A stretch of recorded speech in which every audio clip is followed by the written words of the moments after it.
As Tien confirmed, I knew it. Tien's father said, "Everyone has heard about the bet between Stephen and the Addams family. If he was really that capable, why would he need to make a bet in the first place?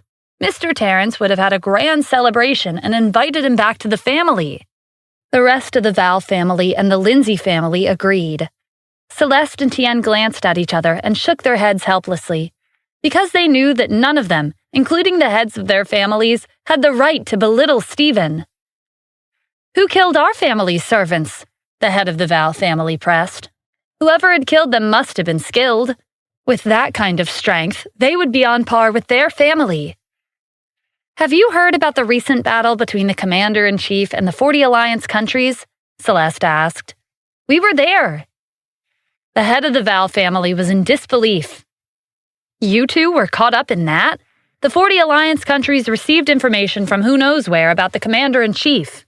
When they found out he had a family, they went crazy and sent more than 10,000 of their people into the country to confront him, but the commander suppressed them all." He glanced at Tien. "Then his injuries are because—" "Yes, he was injured during the fight," Celeste replied. "If it weren't for the Commander-in-Chief, Tien and I would have died." "Does that mean you've seen the commander?" the head of the Val family asked in anticipation. "What does he look like? Is he someone we know?" For the past 2 days, news of the Commander-in-Chief's victory had spread across Annapolis. The Addams family, who had the same surname as him, once again sent their people to investigate his background. They urgently needed to confirm which branch of their family the commander belonged to.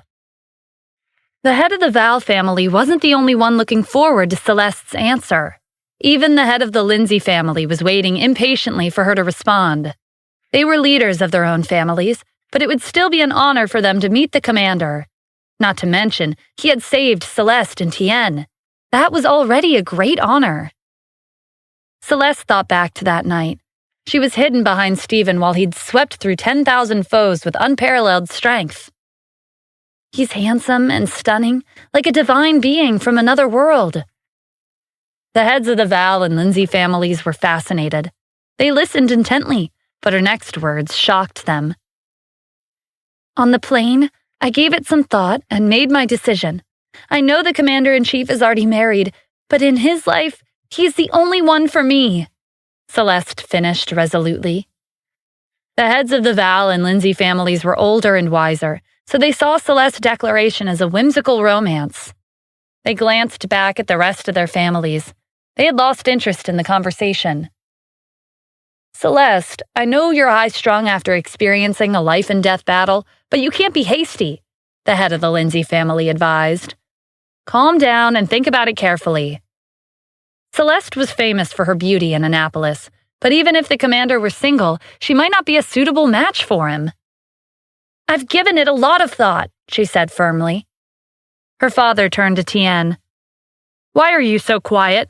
You should try and talk her out of it."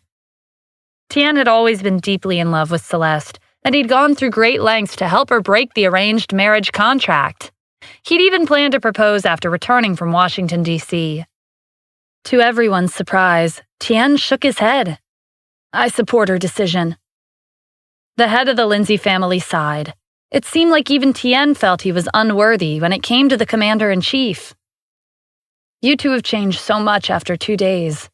All right, since this is Celeste's decision, then we don't have a right to interfere. This is her life." The next day, the Lindsay family released an announcement saying that only those who were on the level of the Commander-in-Chief could ask for Celeste's hand in marriage. Celeste had always been a hot topic in Annapolis. If her arranged marriage with Stephen hadn't been annulled, there wouldn't have been an increase in proposals. The upper-class families of the city guessed that she wouldn't be marrying anyone for the rest of her life. Her partner's standards were impossible to achieve. Who could compare to the Commander-in-Chief? Even Johan, the successor of the Addams family, couldn't match up to him. After this announcement was made, even though the city knew that Tien was injured and couldn't stand guard in front of the Lindsay family's residence, no one visited to propose to Celeste. Because anyone who would want to would be declaring that they could rival the Commander-in-Chief. It had only been 2 days, but the news of the commander-in-chief wiping out more than 10,000 enemies from overseas continued to gain traction. It was a highly discussed topic across the country. It remained at the top of the headlines and pushed the rest of the world's news to the bottom. For example, a certain singer had originally thought that there wouldn't be any interesting news for the time being, so he had chosen this period of time to release an album. He never would have imagined that the commander-in-chief and his battle against the 40 alliance countries would take place at the same time. As a result, his album didn't gain much attention. The same thing happened to a certain celebrity who'd been steadily gaining fame over the past few months, but his popularity came to a standstill when the commander-in-chief took the spotlight. The upper-class families in Annapolis were all discussing the news, including the Addams family. At this time, Terrence and the other core members of the family were in a meeting hall and reading the trending articles. To no one's surprise, the commander-in-chief was the topic of every article. Terrence was impressed. With his strength alone, he took down more than 10,000 enemies. He's certainly worthy of his title, commander-in-chief. His strength is incredible, one of the elders agreed. It's been 6 years, but he hasn't gotten any weaker. This incident could be considered his greatest battle. Johann, who had always regarded the commander-in-chief as his role model, refuted the claim. How could this be considered the pinnacle? In my opinion, his greatest battle took place 6 years ago when he pushed back the troops of the 40 alliance countries. At that time, he trained the 4 great generals and created the combat sovereignty rankings. He's the reason our country became a force to be reckoned with. The commander had become Johann's goal ever since he had made his appearance. He'd studied the commander's battles and achievements in depth, and he even subconsciously began to implement his techniques in fights. Johann's words struck a chord with the core members of the family. If it weren't for him, our country would have been divided among the 40 alliance countries 6 years ago, someone said. Another member chimed in. His victory shocked the world. He looked down the state of Yale, the island state. Everyone was excited as they started discussing the war 6 years ago. The battle back then made the commander-in-chief famous, Terrence said. It's also the reason why the world thought that he was only skilled at strategizing and commanding the military. But the recent battle proved that he's much more than that. His personal strength is unparalleled. Terrence paused and looked at Johann. If Johann was as strong as the commander-in-chief, his position as the successor would be more secure. Of course, it would even be better if the commander-in-chief was a member of the Addams family's main branch. The elders were thinking the same thing. Terrence's second uncle had been left in charge of investigating the commander-in-chief's background, but he hadn't gotten any leads. We all know that the commander's surname is Addams. He's definitely a member of the Addams family. But the question is, which branch is he from? There's no way to check. His identity is top secret. Even we won't be able to get access to his profile. The Addams family's intelligence team had used some of the most advanced technology in the entire country, but they still hadn't been able to figure out the commander's identity. Continue your investigation, Terrence instructed. You may use however many resources you need from the family. The recent battle occurred in Washington, D.C., so focus your search on the district. It's important we invite him to the main branch when we find out who he is. Terrence had just secured his position as the head of the Addams family. He was eager to make an outstanding achievement to gain the support of the elders and the other core members of the family. For example, one of his more minor but noteworthy achievements included Fabian, Merrick, and the 3 others from the main branch joining the Armored Cavalry Battalion. At the same time, Terrence was also training Johann to secure his position as the successor. With how things stood, there was a high possibility that the commander-in-chief was from the Addams family. If Terrence could bring him to the main branch, he would become one of the most successful leaders of the Addams family in all of history. Terrence had already taken over the family. Money and women were no longer tempting to him. At this stage, having his name written in history was the ultimate glory. If the Addams family had the godlike commander-in-chief in charge, their position as ranked first in the country would continue for at least the next 3 generations. Terrence's second uncle supported his decision. That's right. Our top priority is to find out who the commander-in-chief is and include his name in the family tree. Terrence nodded. If he joins us, Our family will have two geniuses standing side by side. Who would be able to match up to us?" His oldest uncle gave him a disapproving look. "Be careful with your words. It isn't appropriate to have Johann and the commander-in-chief next to each other." When Terrence's oldest uncle spoke, the other elders realized his mistake and changed their words. "That's not right. How can Johann be on par with the commander? I understand that you love your son, but you can't overstep your boundaries. Fortunately, this was just between us, but if you said that outside, other people would have criticized our family." Johann had made considerable achievements given his young age. He was ranked first among the younger generation in Annapolis, but he wasn't on the same level as the commander-in-chief. Terrence wasn't expecting something he'd said so casually to have provoked such a big reaction. He gave them a smile to smooth things over. "I didn't mean anything by it. Naturally, Johann can't be compared to the commander." His oldest uncle nodded. "That's more like it." Johann wasn't happy to hear that. He wanted to become a savior of the country like the commander-in-chief, but with his current abilities, he couldn't catch up to him. One day he would get there. One of the family's subordinates ran into the room. "Mr. Terrence, there's a commotion in the city." "What happened?" "It's the girl from the Lindsay family. They made an announcement that if she couldn't find a husband who could be compared to the commander-in-chief, she'd rather be alone for the rest of her life." Terrence couldn't understand. With her fame, why would she make that decision? In terms of appearance, no woman in Annapolis could compare to Celeste. If it weren't for the fact that the Lindsay family wasn't compatible with the Adams family, he would have let Johann marry her. Marriages among upper-class families were about status. Appearance alone was not enough to justify a marriage. "Celeste and Tien got involved during the recent battle," Johann explained.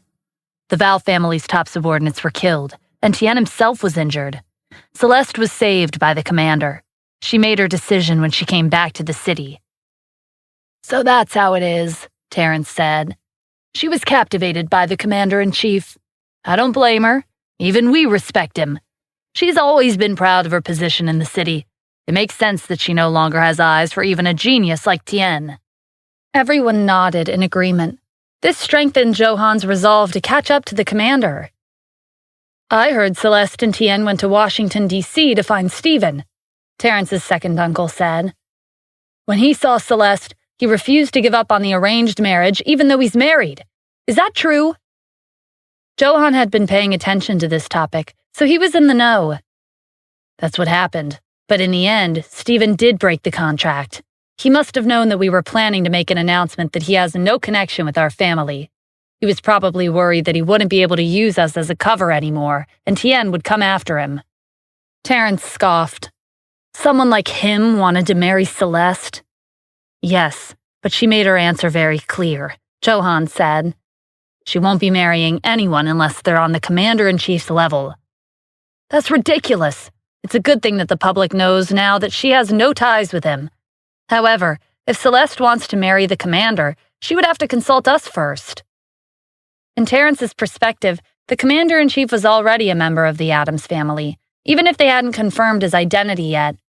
Terrence was a direct descendant of the family, so he had a right to give his opinion in regard to the commander's partner. He decided to personally make a trip to Washington, D.C. to pay a visit to the commander. He would ask him in person to find out which branch he belonged to. News of the commander-in-chief's battle was discussed everywhere in the country, and it gained popularity after the Lindsay family made their announcement. Many people in Annapolis encouraged the commander to marry Celeste on the internet. One comment read, "The most beautiful woman in Annapolis refuses to marry unless it's the commander-in-chief. I saw her once in person, and since then, I've never forgotten her beauty. What's more important, the country or a beautiful woman? I asked the commander to respond." Amy was scrolling through the news articles and saw numerous comments like this. She tossed her phone onto the table in annoyance. After Amy completed her internship in New York City, she studied hard and was accepted into a prestigious university in Annapolis. She hadn't forgotten how everyone had criticized Stephen when she was in Los Angeles. Even after coming to Annapolis, people were still talking about him. They were saying how the arranged marriage between Stephen and Celeste was mismatched. Someone like Stephen wasn't good enough for Celeste, but she and the commander-in-chief would be a match made in heaven. Vanessa pushed open the door to the dorm room. Like Amy, she'd completed her internship and enrolled in the same university. When Vanessa saw Amy's face, she knew exactly what was going on. She was always up to date on the latest gossip. "Hey, who made you so angry?" "Celeste Lindsay, the supposed beauty of Annapolis," Amy grumbled. Vanessa snorted. "Who cares about her? It doesn't matter what the rumors say. Stephen and your sister are happily married. Negative comments are nothing new. Their relationship won't fall apart because of something like this. Besides, if they really do get a divorce, his next wife will be me." Amy gaped at her. Coming to Annapolis and enrolling in a prestigious university had done nothing for her habit of talking nonsense. She threw a pillow at Vanessa. "Go to hell." Amy was worried, but many of those who were close to Stephen were far from it. They even called to congratulate him. This included the military base commanders, the 4 gatekeepers, and even the world-renowned Dr. Lionel Sloan. "It's been 6 years, but any battle that involves you is certain to shock the world," Lionel said with a laugh. "I'm in Annapolis right now. When will you be coming? We should grab a few drinks." "Soon," Stephen replied. "It won't be long now." The deadline for the bet was rapidly approaching, after all. Aside from Lionel, the 51 royal families in New York City, the Hawthorne Society, and the Addams family's branch in Asheville called to congratulate Stephen. It wasn't just Annapolis that was discussing the commander-in-chief nonstop. Other states in the country were also praising his achievements. Especially Washington, D.C. The battle had taken place right here in the district, and the people were proud to have been so close. Many of them bragged that while the commander was fending off the enemies from overseas, they were only minutes away from the scene. This led to more rumors about the commander-in-chief's identity. The more they spread, the more bizarre they became. According to the rumors, the commander was described as a giant who was taller than 80 feet with a muscular build. He had an intimidating but righteous face with a sword in one hand.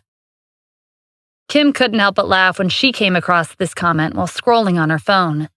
Recently, the internet had been flooded with these kinds of rumors. "Stephen, look, these people are really funny. They say the commander-in-chief is taller than 80 feet, packed with muscles, has a righteous face, and wields a sword. Is that really the image of a great hero in the hearts of thousands of young ladies these days?" Stephen laughed. "They're just rumors. There's no need to take them seriously. What do you think the commander looks like?" Kim flashed a mischievous grin.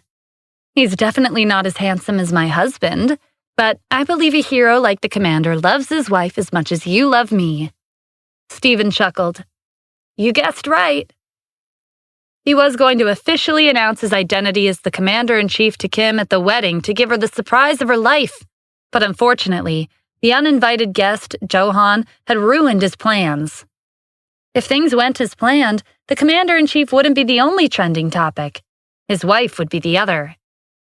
News of the battle between the commander-in-chief and the 40 alliance countries caused heated discussions everywhere overseas. The creator of the International Underworld Organization assassination list, Jan, was monitoring the bounties from a computer. The one at the top remained incomplete. Tens of thousands of assassins and mercenaries from all over the world had accepted the bounty and rushed to Washington, D.C. to defeat the commander-in-chief, but none of them had returned. The commander's strength was outside Jan's expectations. The United States would be impenetrable as long as he was around. At this time, Silas Hahn was in the conference room, holding a meeting with the higher-ups of the 40 alliance countries. The table was filled with various newspapers and magazines. All the headlines included the magnificent achievement of the commander-in-chief. Silas had mentally prepared himself for this, but the news had spread far quicker than he'd expected. Now the entire world knows about this. He's so strong that I don't think anyone will ever be a match for him. The rest of them lowered their heads in silence. One person spoke up. "Not all hope is lost. I know of a faction that has surpassed the commander-in-chief." Which faction? He didn't answer Silas's question directly. Instead, he asked, Mr. Silas, have you ever heard of a mysterious organization known as Hellcrown Palace? Are you referring to the organization that possesses half of the world's wealth and power? Yes. Their influence has spread to every corner of the world. The commander-in-chief is nothing compared to them. They'll be unstoppable if they make their move. That may be true, Silas said. But who here knows how to contact the palace? Everyone fell silent. If we had their support, our chances of winning would increase significantly. But compared to Hellcrown Palace, it'll be easier to get in contact with Devil Hall.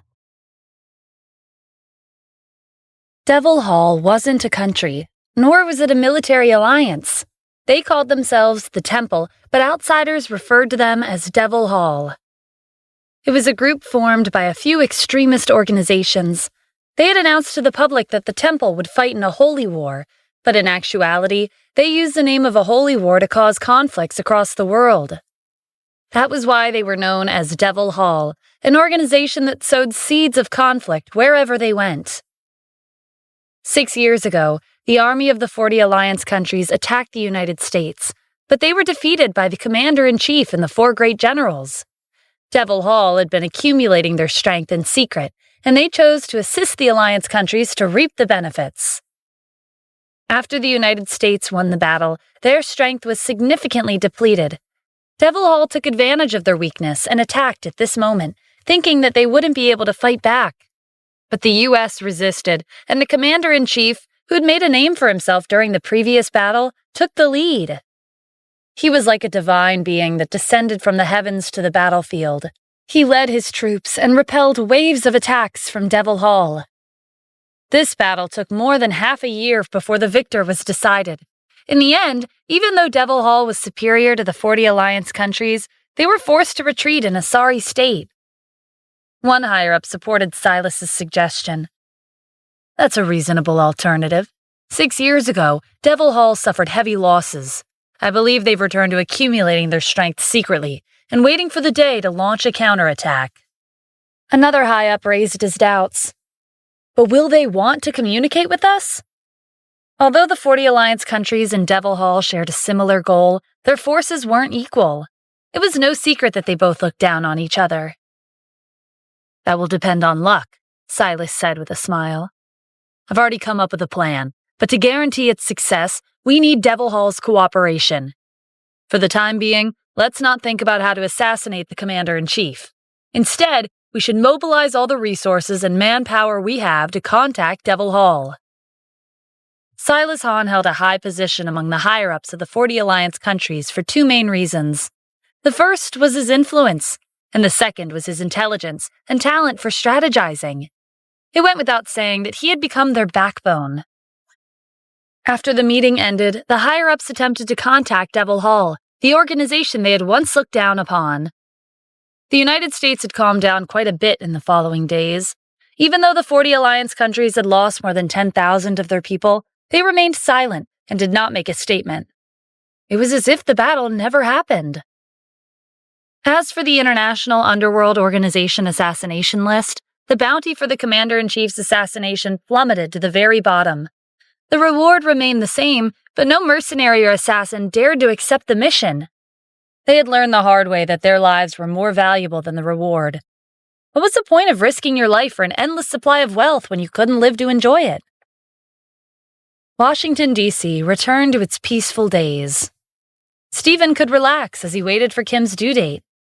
The days passed, and soon they were only 4 months left before their child would be born. Kim sometimes had difficulty walking, so Stephen followed closely behind. He took good care of her with Victoria. Meanwhile, the Cassidy and Haynes families were gathered for a family meeting. The reason I invited all of you here today is to discuss an important matter, Helen said. Her voice echoed in the large meeting room. Kim's child will be born soon, and I have no doubt that her child will inherit her intelligence. Gordon nodded. Kim started from scratch and ended up with a net worth of $100 billion. She can't be underestimated.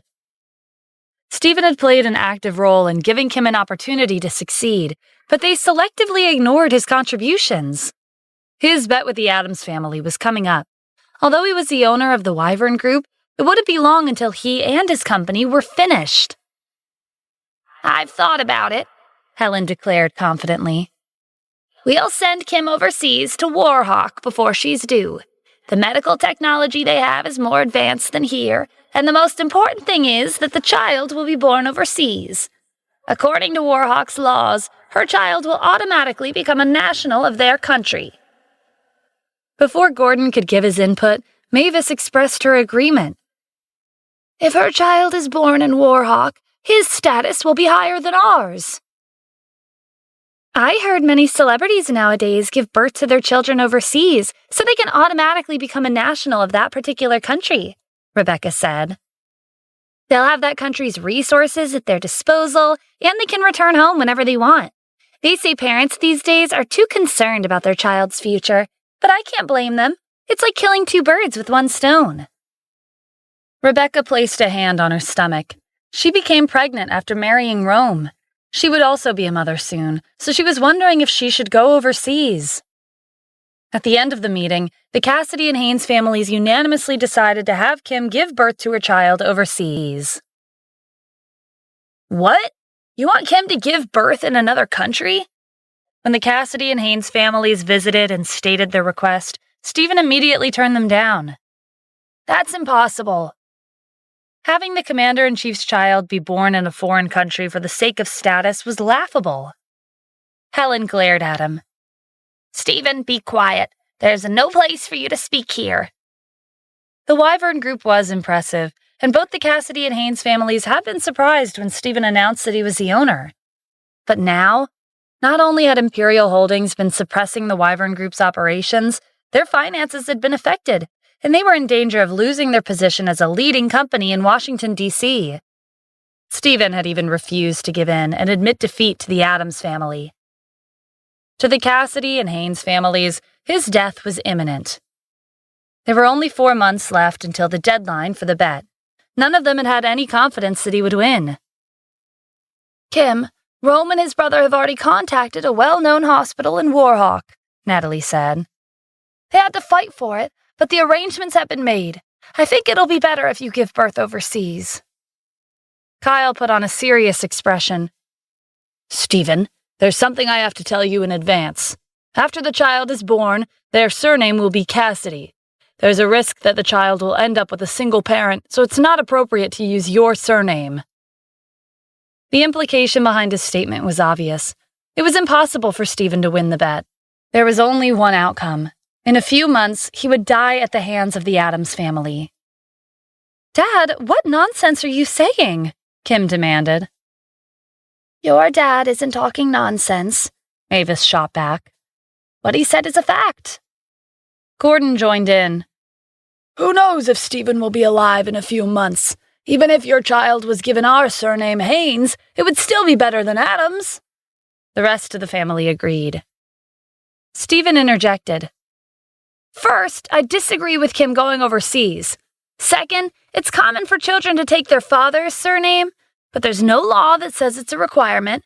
Whichever surname Kim decides on, I'll have no objections." "I made my decision a while ago," Kim said firmly. "Our child will have the surname Addams, and I won't be going overseas." "You all heard that, right?" Stephen extended his hand towards the door. "Please head back." The Cassidy and Haynes families subconsciously stood up. There was a commanding tone to his voice that they couldn't ignore. Helen didn't move. "This is a serious matter that concerns your child's future. This isn't the time to be messing around. Stephen, it's been almost a year since you made a bet with the Addams family. You'll be in danger when the time comes. What do you have to protect your child?" The Cassidy and Haynes families sat back down, bewildered by their actions. They almost went home because of a few words from Stephen. "Your grandma is right," Natalie said. "Stephen won't be able to protect you and your child. Your lives will be easier if you go overseas." "Pack your bags, Kim," Rebecca echoed. "If it weren't for Rome, I would have had to ask around to get you a spot at the hospital in Warhawk. You might not know this, but it's common for people to give birth overseas." "Is it really that popular?" Stephen retorted. "And is their medical technology that much better than here? Then let me ask you this. Are their medical skills better than Dr. Lionel Sloan? I'm good friends with Dr. Sloan, and his team is world-renowned. There's no need for Kim to go to Warhawk." The Cassidy and Haynes families had nothing to say to that, because what he had said was right. There was no one in the country who could match up to Lionel's medical skills.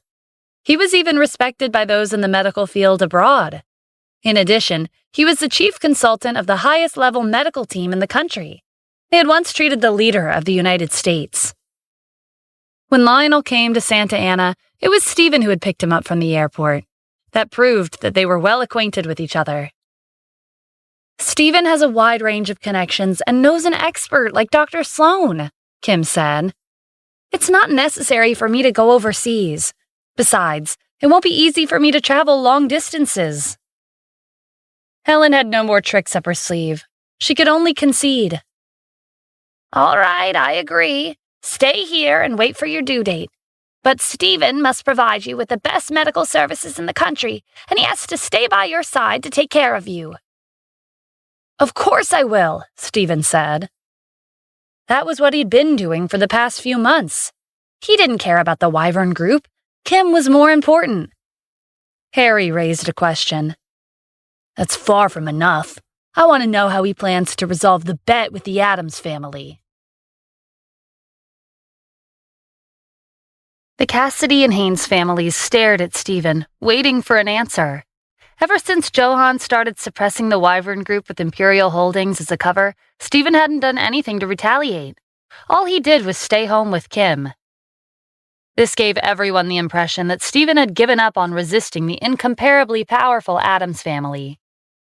In addition, Kim's due date was around the deadline of the bet. "Are you hesitating because you don't have a plan?" Natalie asked. Stephen sighed. "Mom, it's just the Addams family. They're not a big deal. Why are you in such a hurry? They're the ones who should be in a rush." "Did you forget how influential the Addams family is? They're ranked first for a reason. Even our families can't compare with them." After Johann showed up unannounced to the wedding, the Cassidy and Haynes families did their research on the Addams family. At this point, they had a decent understanding of what Stephen was up against. The more they learned, the more formidable they seemed. "He talks big, but what's stopping him from leaving his wife and child behind and running away the day of?" Harry said. The Cassidy and Haynes families turned their attention back to Stephen. That was a possibility. The Addams family had a long history of 1,000 years. Who would make a bet with them in the first place? And who would be this confident in winning? It was clear that Stephen was bragging and running his mouth. There was a chance that he might run away when the deadline for the bet arrived. Helen gave him a suspicious look. "Stephen, you won't run away when the time comes, right?" "Grandma, you're thinking too much. I made a promise to protect Kim for the rest of her life. That includes our child. How could I abandon them? Besides, my mother is here too. I can't leave her alone." To Stephen, it was laughable to even think of the possibility that the Addams family could make the commander-in-chief run away with his tail between his legs. There was no one in the world who was capable of that. Helen considered his words. "Okay, I'll believe you this time. But if I'm being honest with you, I'm really curious as to how you're planning to deal with the Addams family." Stephen only responded with a smile. In the island state, more than 40 high-ranking officials of the 40 Alliance countries sat around a conference table. "The Commander-in-Chief's child is about to be born. How is our plan coming along?" "According to my intel, the commander has been staying close to his wife and his mother. He guards them day and night." "It'll be difficult to abduct them." The room fell silent. Everyone shifted their gaze to Silas. "Mr. Silas, were you able to contact Devil Hall?" one of them asked. Silas gave them a confident smile. "Everyone, calm down. I'm in touch with Devil Hall, and our negotiations are progressing smoothly. Given the conditions I proposed, I don't believe they'll refuse. All they have to do is make a move." Then the higher-ups of the United States will panic. That will leave them all with no choice but to send out their commander-in-chief. He'll have to leave his family behind. Without him around, it'll be much easier for us to get to them." Everyone was impressed with how fast Silas had gotten in contact with Devil Hall. They would take action the moment the commander-in-chief left his family's side. The Addams family was holding a meeting in the hall. Terrence had taken his seat on the armchair at the front of the room. His gaze swept over the core members of the family below the platform. "What's the progress on the investigation of the commander-in-chief's background?" His second uncle shook his head. "Still nothing. I used all the resources available, but I couldn't find any information on him." Terrence frowned. "His identity is classified and top secret, so it's understandable that you couldn't find anything. We'll have to approach this from a different angle." "Do you have a plan?" Johann asked from the side. "They say that the commander-in-chief is taking a break in Washington, D.C. I'll head there myself and request a meeting with him." It was rare for Terrence to use the word request. The head of the Addams family didn't make requests, only demands. This was enough to show that the Addams family was slightly inferior in front of the commander-in-chief. "You're going to see the commander? Will he meet with you?" "Why wouldn't he? I'm the head of the Addams family. Even if he's the commander-in-chief, he should at least acknowledge my request." Johann thought about it. "That's true." Everyone in Annapolis had to treat Terrence with respect to some degree. The commander-in-chief would not be an exception. "Don't forget, Johann, the commander is the overlord of the military, but our family stands at the top of high society. In that sense, he and I are on equal footing." Terrence's confidence in his superiority had run in the family for thousands of years. To him, he and the commander-in-chief were on the same level. "I won't be going by myself. You'll be coming with me." Johann brightened. "Does this mean I'll be able to meet the commander?" "Yes. Not just anyone can meet with him.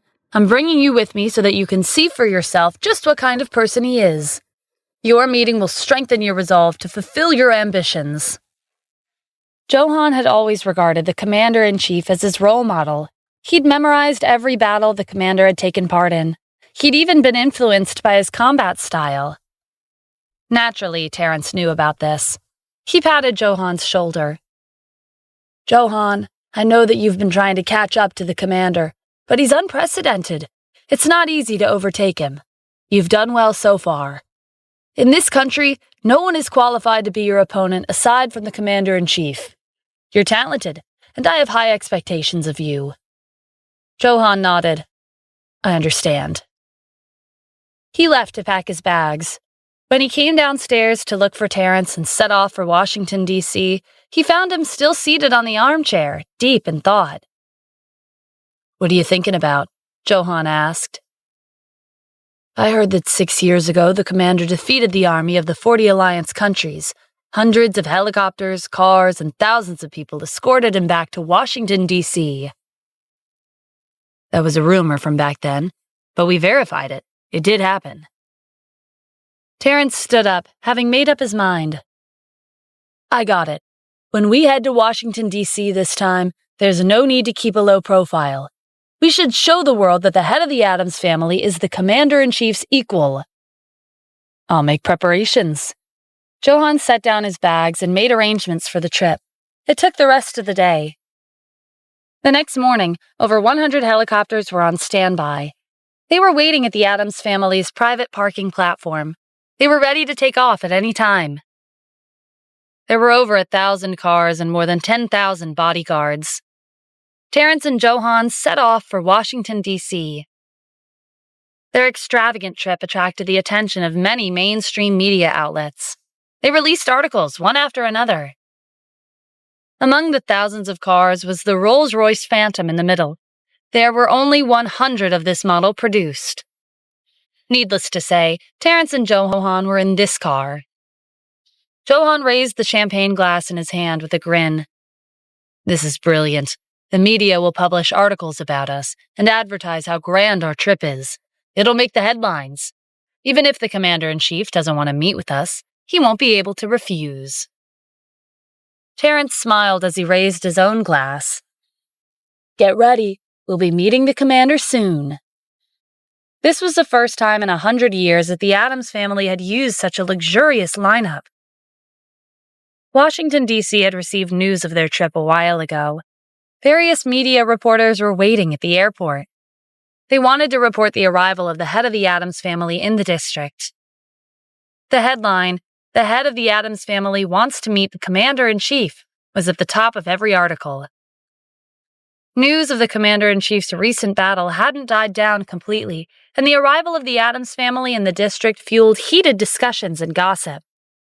According to the rumors, the commander's surname was also Addams.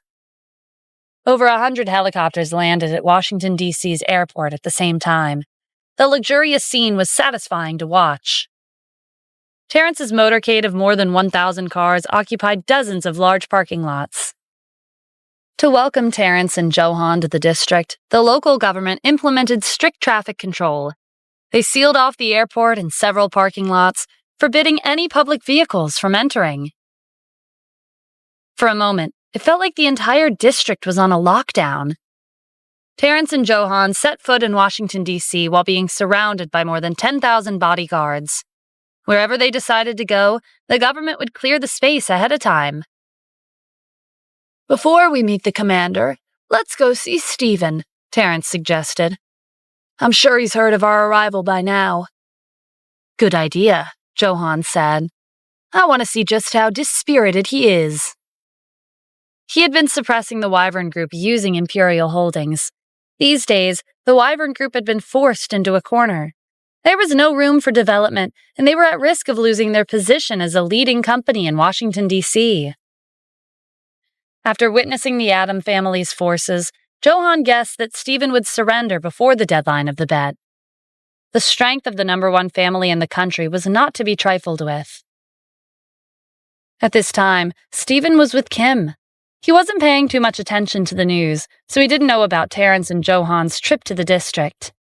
It was a nice day today, so Stephen was preparing to accompany Kim for a stroll in the park. Right before they left, he received a message from Roslyn. "Terrence and Johan are in Washington, D.C. They came with hundreds of helicopters, thousands of cars, and more than 10,000 bodyguards. They're trying to imitate your return to the district from the border 6 years ago. They're here to meet with you." Stephen was surprised to hear that Terrence and Johan were in the district all of a sudden, and they were here to see him. But that didn't change anything. He would still be accompanying Kim to the park for a stroll.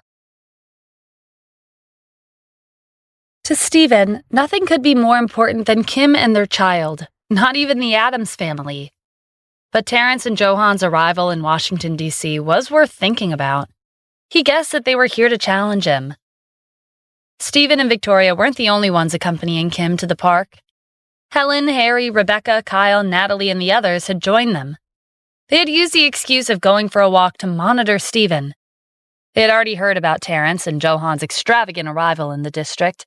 Their flashy lineup of helicopters, cars, and bodyguards was a sight to behold. But it was also dangerous. And at this critical moment, Stephen had chosen to accompany Kim for a stroll in the park. Helen and the others suspected Stephen of taking advantage of their little stroll to run away, and so each and every one of them came out for a walk. Stephen had noticed them following from afar, but he didn't expose them. On another note, he was more curious about their surroundings. This park was a popular place to relax and hang out. It was usually bustling with crowds, but today it was oddly quiet. No one else was here besides them. 2 groups of bodyguards were up ahead. The surname Addams was printed on their uniforms. Terrence appeared on the arch bridge with his hands behind his back. Johan was next to him. As they made their way to Stephen, their bodyguards trailed after them. The Cassidy family was stunned to see such extravagance. Terrence glanced at the crowd behind Stephen before looking him in the eye. "Stephen, we meet again." Kyle didn't wait for him to answer. "May I ask who you are?" He wasn't asking for any particular reason. Terrence's aura was intense, and it provoked a sense of intimidation in ordinary people like the Cassidy family. It compelled them to question his identity. "You don't deserve to know my father's identity," Johann said. The Cassidy family didn't recognize his father, but Johann had appeared at Stephen and Kim's wedding. They knew him all too well. And if this was his father, then that would mean that this was Terrence Adams, the head of the Adams family. The Cassidy family sucked in a breath. The man in front of them had a terrifying identity. If an insignificant servant of the Adams family was able to suppress the 51 royal families in New York City for more than 2 decades, then what was Terrence capable of? It was hard to miss the entourage following Terrence and Johann. It reminded them of an important government official with his bodyguards taking a leisurely walk along the riverbank. When Terrence's gaze swept over the Cassidy family, they lowered their heads and greeted him. Terrence had to stop himself from smirking. As expected of his position as the head of the Adams family, anyone who encountered him had to treat him with respect. He didn't think too much of the families in Washington, D.C. They were like country bumpkins who had never seen the world. Terrence's gaze fell on Kim. She was also affected by his aura, but she didn't cower or say anything impulsive like the Cassidy family had. His gaze was sharp and searching. Kim lowered her eyes. It felt like he could see right through her. An aura from someone like Terrence had a way of messing with the minds of those weaker than him. In the face of his domineering aura, Kim and the Cassidy family could almost imagine a kingdom behind him. The only place suitable for a man like him was at the top of the world. All could be forgiven, even the fact that he'd abandoned Victoria all those years ago. While they saw Terrence as a supreme leader, they were nothing more than insects to him. He paid no attention to them. He barely acknowledged Victoria's presence and fixed his gaze on Stephen. "I came to the district to meet the commander-in-chief, but I came to see you first because I have high expectations of you." He emphasized high expectations in such a way that it was clear that he was mocking him. Stephen didn't have a reaction. "And?" "Have you been preparing for our bet? There are only 3 months left until the deadline." The Cassidy family looked at each other in dismay. For the past few months, Stephen had spent all his time with Kim. He hadn't even gone to the Wyvern Group to manage his own company. Moreover, Terrence wasn't the kind of person to forget about a challenge. He was taking the bet seriously. He'd even come all the way here just to ask Stephen if he'd been making preparations. Kim had been worrying about the bet as well. Every time she brought it up, Stephen would brush off her concern and tell her that it wasn't a big deal. Compared to the Cassidy family and Kim, Stephen was calm. "Does the head of the #1 family in the country have that much free time? Did you come all the way here just to ask me about my preparations? To be honest, I don't think much of the Adams family, and that includes you. Neither of you is more important than my wife or our child." Terrence's expression darkened. The Cassidy family was worried when they saw him get angry. They turned to Stephen and scowled at his back. "Stephen, is there something wrong with your brain?" Helen scolded. "You should treat the head of the Adams family with respect. And did you forget? He's your father." Terrence looked at her. He saw through her with one glance. This old hag was cunning for her age. "Mr. Terrence, Stephen has always been petty. Please don't take it to heart. We would like to apologize on his behalf. He's still young. He needs to be educated to succeed." "You want me to acknowledge him?" Helen nodded quickly. "It would be great if that were the case. He's talented and has potential. If you acknowledge him and educate him properly, he'll achieve great things in the future." If Terrence acknowledged Stephen as his son and let him return to the family, the bet would be canceled. They would no longer need to live in fear of the Adams family. They could even rely on their father and son relationship to get close to the Adams family and elevate their status. It's not easy for me to acknowledge someone. However, I could acknowledge Stephen, but he will have to show me how capable he is. Johann knew where Terrence was going with this, so he took it upon himself to explain. If you want my father to acknowledge Stephen, he has to rank in the top 10 of the combat sovereignty rankings. The Cassidy family had heard of the combat sovereignty rankings before. The 100 people on the list were soldiers in the military. Those who ranked in the top 10 were expert martial artists, and they held prestigious positions. Johan wasn't surprised to see the shocked looks on their faces. He'd already seen this coming. What's wrong? Are you all scared? Don't think we don't know what you're planning. I suggest you forget about using Stephen's bloodline as an excuse to establish a connection between our families. The Cassidy family averted their gazes. Johan is right, Terrence said. If you want me to acknowledge Stephen as my son, there are only two options. Either he ranks in the top 10 of the combat sovereignty rankings, or he meets the requirements to join the Addams family. Shortly after the bet was made, Terrence had announced to the public that the Addams family had specific requirements that had to be met if anyone wanted to join them. It involved achievements in the military, politics, business industry, personal combat strength, and more. He'd even given examples of members of the family who met the criteria. They were at the top of their respective fields. It wasn't just the Cassidy family. Even Terrence and Johan didn't think Stephen would ever meet the requirements. Stephen, by now you should know that even though my blood flows in your veins, you're not a member of the Addams family, Terrence said. If you want me to acknowledge you, you'll have to prove your capabilities. As far as how, I've already made that very clear. I've also taken into consideration that you were only with us for a short time. You don't have to achieve all of the requirements I've listed. You only need to achieve one, and I will consider you as qualified. The Cassidy family didn't have any hope. Either of the requirements were out of reach for them. It would be impossible for Stephen. What's wrong? Not confident? Terrence asked when Stephen didn't respond. This is the minimum requirement. I can't lower the standards any more than that. If you can't achieve something so simple, then you're not qualified to join us, and that will be evidence of your worth in the world. The Cassidy family caught the underlying threat in his words. If Stephen failed, the Addams family would kill him. But what would happen to Kim and her child? I said this before, but I'll say it again, Stephen said indifferently. I don't care about the Addams family. You're not a big deal to me. Terrence, you can rest assured. When the time comes, I'll confront you and the family directly and make all of you regret what you've done. Terrence laughed. You haven't changed one bit. You're still as stubborn as ever. Okay, I'll wait for you. I'd like to see just how you plan on making me regret it. Johan grinned.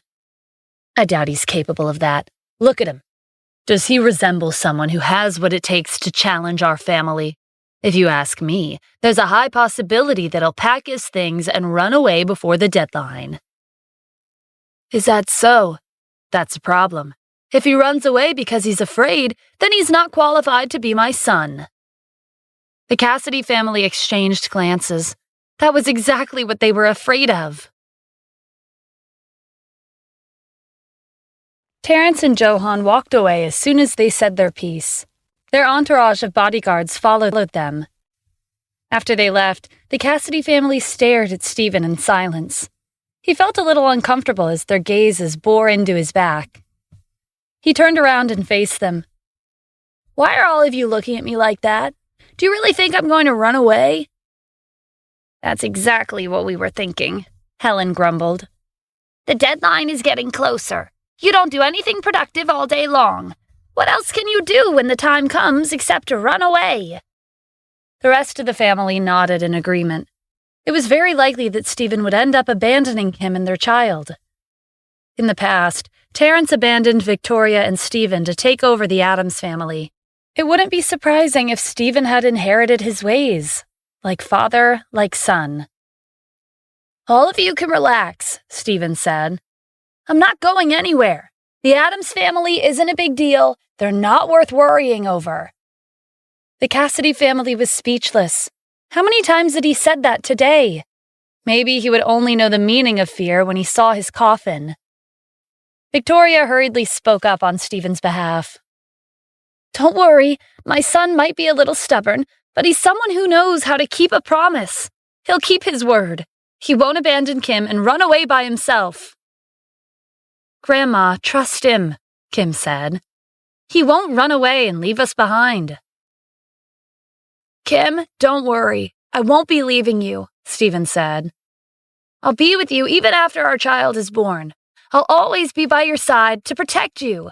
You're more important to me than the Addams family." His bet with the Addams family wasn't a big deal. Even the 4 great generals or the military base commanders would be enough to take them down. Helen still didn't quite trust him. She'd instructed Harry, Rebecca, and the others to keep an eye on Stephen at all times. If he did anything unusual, they would report it to her. "You'd better remember your promise." After Terence and Johann left, they prepared to head to Washington, D.C.'s military base to find the commander, Juan Lovell. Despite Terence's position, he could not directly contact the commander-in-chief. If he wanted to meet him, he would need Juan to be the messenger.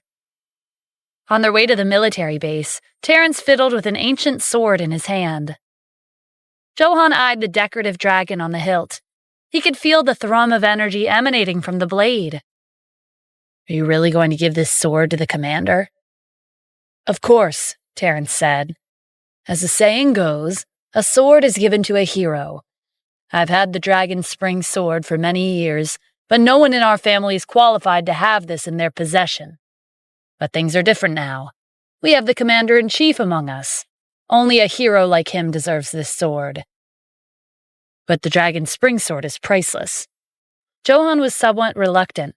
Aside from its value as an antique, it also had a symbolic representation. He'd always wanted Terence to pass on the sword to him. With this sword in his possession, his position as the successor would be secured. "This is nothing compared to the commander," Terence replied. "If this is what it takes to bring him to the main branch, then there's no reason to hesitate. With him in our family, our prosperity will last at least 100 more years." "You're right. I was being short-sighted." When they arrived at the military base, Juan personally came out to welcome them and took them to the reception room. Terence was a prominent figure in the country, so Juan had to treat him with the utmost respect.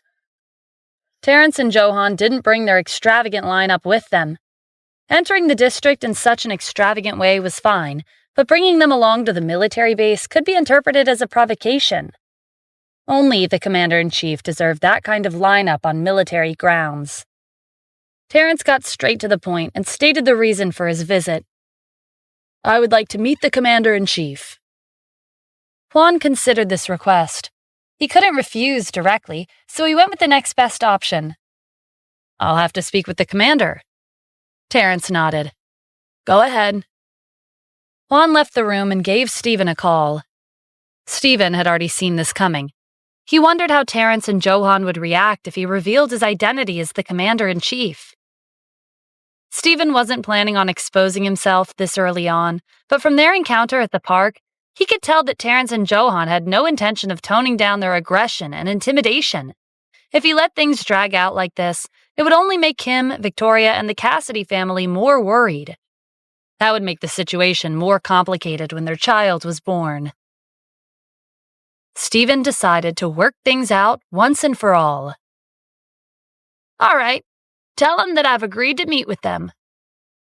Juan went back to the reception room after getting Stephen's permission and informed Terence and Johann about his decision. Johann couldn't contain his excitement. "Did you hear that? The commander has agreed to meet with us. He's been my role model for so many years." Terence was also anticipating their meeting, but as the head of the Addams family, he had to keep his composure. Therefore, he smiled and said, "That was only to be expected. When you see the commander later, make sure you mind your manners and leave a good impression. Got it?" "Understood." Terence had brought Johann along to give him the chance to meet the commander-in-chief, but his main purpose in coming here was to ask the commander about his background. All he needed to know was which branch he belonged to. Everything else could be taken care of easily. In the name of the Addams family's main branch, he would formally welcome the commander into the family. Although the Addams family was ranked first in the country, if they had someone as powerful as the commander-in-chief among their ranks, their influence would spread overseas. If Terence could achieve the feat while he was the head, the future generations would remember him as the most successful leader in all of history. The higher-ups of the 40 Alliance countries were gathered once again on the island state. They sat around a table in the conference room. Silas pointed at a map of the United States on display. He tapped a finger on one of the borders. "Everyone, please take a look. Devil Hall has made their move. This is where the battle will begin." Everyone started talking excitedly. "Mr. Silas, it's incredible how you managed to negotiate with them in such a short amount of time." "Devil Hall is a powerful organization. It won't be easy for the United States to confront them." "This is our chance." Silas grinned. "Devil Hall is willing to cooperate with us to restrict the United States. The U.S. will take this seriously and send their commander-in-chief to the front lines. He's the only one capable of fending them off. Once he's separated from his family, that will be our chance." Meanwhile, Stephen had just arrived at Washington, D.C.'s military base. Juan welcomed him in the gates. "I just spoke with Terrence and his son. They're here to invite you to the Adam family's main branch." Stephen frowned. If he weren't the commander-in-chief, Terrence would have never bothered with him. "He said that all the branches of the Adams family are related," Juan explained. "Regardless of which branch you're from, you are a member of their family." That sounds exactly like something he'd say. He was the one who abandoned me and my mother back then. He also tried to kill me 6 years ago. Now he wants to bring me back to the family? That's ridiculous. I've had nothing to do with the Adams family ever since he kicked me out. Juan hesitated. "Mr. Adams, do you still want to meet with them?" "Yes, since they're here, of course I'll have to see them." The Adams family's threat was looming over them. Stephen didn't think too much of it, but Kim and her family were worried. He would reveal his identity and resolve this once and for all. Nothing was more important than Kim and their child's safety. "They're in the reception room. I'll take you there," Juan said. He led Stephen out of their headquarters and into the reception room. On their way there, Stephen's phone rang. It was an emergency message from Roslyn. "The Leviathan unit is coming." In the next second, Juan received a confidential order from his superior, requesting for him to open up the helipad at the military base for the Leviathan unit's helicopter. As if on cue, a helicopter sounded outside. "They're already here?" Juan instructed his subordinates to open up the helipad. The helicopter with a serpent logo landed, and 2 members of the Leviathan unit dressed in black walked towards Stephen. The Leviathan unit consisted of the highest tier of bodyguards in the country. They rarely appeared in public. They kept a low profile because their main duty was to protect the leader of the country. If the Leviathan unit was moving out, that could only mean that something serious had happened. Even Stephen, the commander-in-chief, did not have the qualifications to mobilize the Leviathan unit. Their hasty arrival must have been an emergency order from their leader. What could have happened? Juan wondered. Stephen was concerned, but he was most worried about the Leviathan unit's untimely arrival. They had messed up his plan of revealing his identity to the Adams family. One of the Leviathan unit members held out a document to Stephen. "Commander Adams, this is an emergency order from our leader." Stephen accepted it and looked it over. It was an urgent transfer order of the highest level. He didn't have time to read the details, so he asked the Leviathan unit for an explanation instead. "You are all to lead all the troops under your command, including the 4 great generals, Armored Cavalry Battalion, the Fenrir Division, and so on, to the western border immediately. There's no time to waste." That wasn't enough for Stephen to grasp the situation. Not too long ago, he'd eliminated more than 10,000 enemies from overseas. Logically speaking, not enough time had passed for them to regain their strength. What happened? "It's Devil Hall. Commander Adams, I believe you're well aware of who they are. 6 years ago, after their battle with the 40 alliance countries, Devil Hall seized the opportunity and attacked the U.S. in their moment of weakness." Devil Hall was a difficult opponent. They were an organization that lurked in the shadows. Hundreds of thousands of martial artists were among their ranks. Whether it was personal strength or combined strength, they were formidable foes. They didn't care about ethics. They were ruthless and immoral. They could resort to anything in order to achieve their goals, even if it meant sacrificing their own members.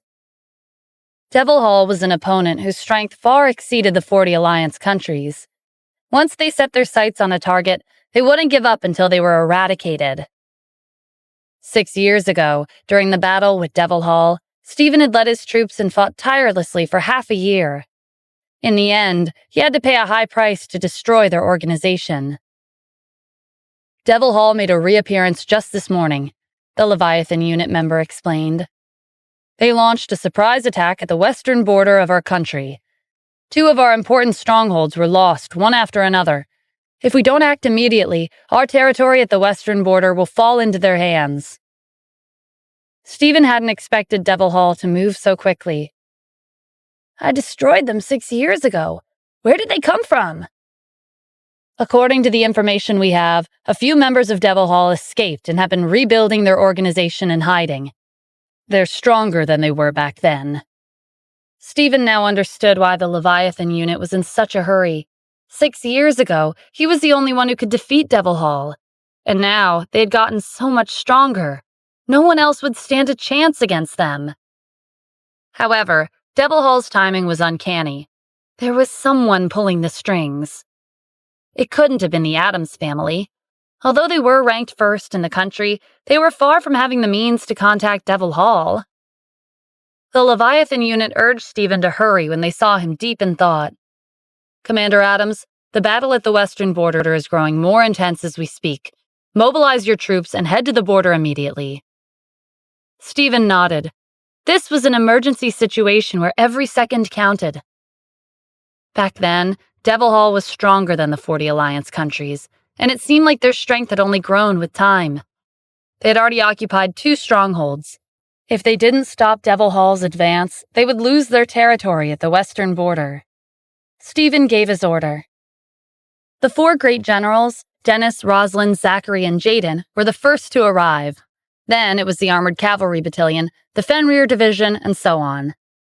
Tens of thousands of troops appeared in front of Stephen in the span of a few minutes. Stephen had changed into his military uniform. He stood on top of the off-road military vehicle and faced his troops. We will be heading to the western border immediately. Tens of thousands of soldiers shouted in unison. Following their departure, Rosalind hurried over to Stephen. Mr. Addams, there's something you should know. What is it? According to my analysis, Devil Hall chose this time to take action to force you to leave the district.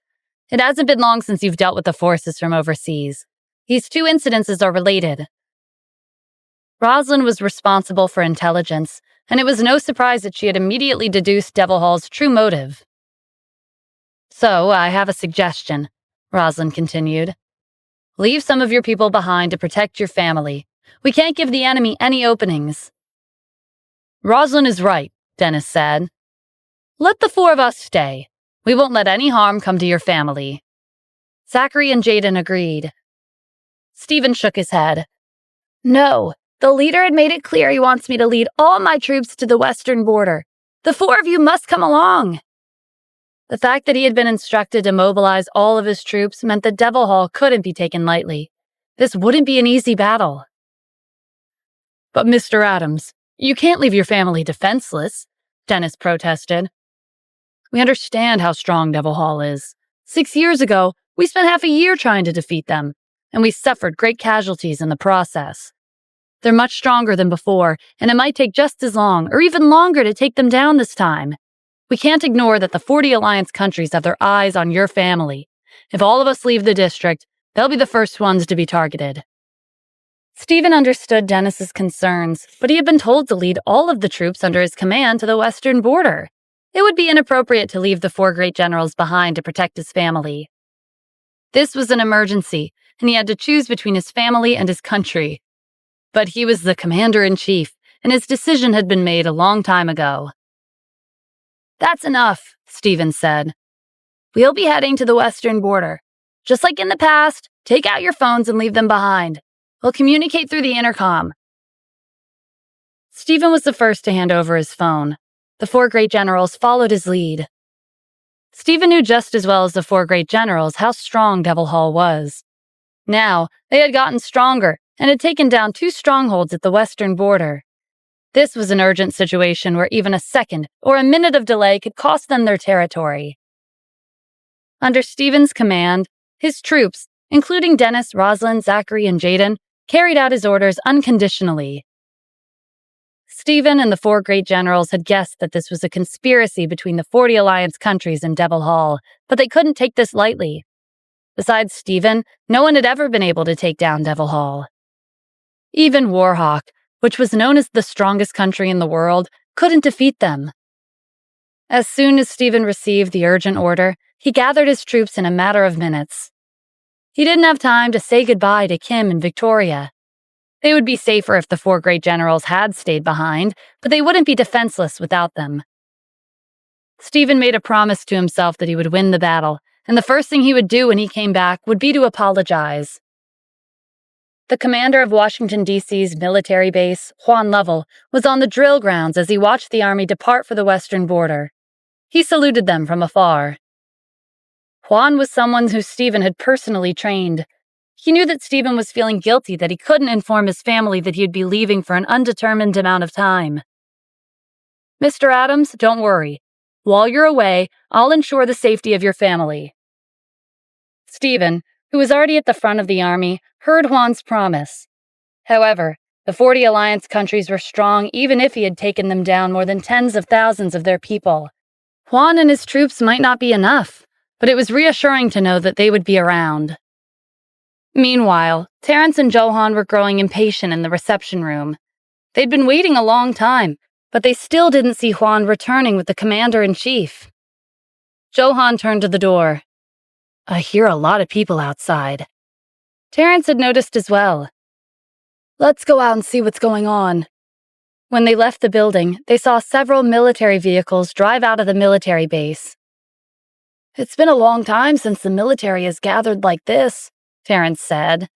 Johan nodded. "The last time was when the 40 Alliance countries attacked us." Last time? Terrence thought back to the recent battle between the commander-in-chief and more than 10,000 forces from the 40 Alliance countries. Were they making another move? But that was impossible. They'd suffered a crushing defeat at the hands of the commander and his troops. They wouldn't take any more military action for the time being. Juan came back and saw them standing at the entrance. Terrence was the head of the Adams family, so he couldn't neglect him. Terrence and Johan were eager to see Juan return. They glanced behind him, but he was alone. "I apologize, Mr. Terrence, but I'm afraid the commander-in-chief won't be able to meet with you today. Just now, he received an order to lead his troops to the western border." For the commander to personally lead his troops into battle, what happened?